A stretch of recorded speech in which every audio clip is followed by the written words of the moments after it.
আমরা দেখছি কিভাবে একটি কাঠের টুকরো দিয়ে খাওয়ার প্লেট তৈরি করে। তো আমরা ভিডিওটি দেখতে থাকি,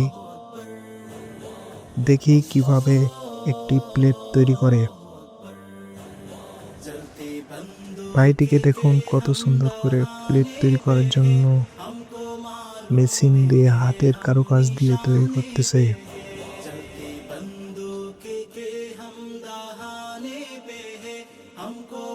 ভাইয়ের অসাধারণ বুদ্ধি। আমরা দেখছি কিভাবে একটি প্লেট তৈরি করতেছে, অর্থাৎ আমরা বাসা বাড়িতে যে ভাত খাই ওই প্লেটে সেরকম একটা প্লেট তৈরি করতেছে।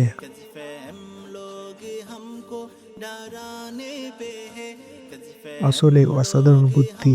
এরকম বুদ্ধি না থাকলে কি হয় সেই বুদ্ধি। ভাইয়ের অসাধারণ বুদ্ধি, কত সুন্দর করে তৈরি করতেছে। আমরা দেখতে থাকি ভিডিওটি।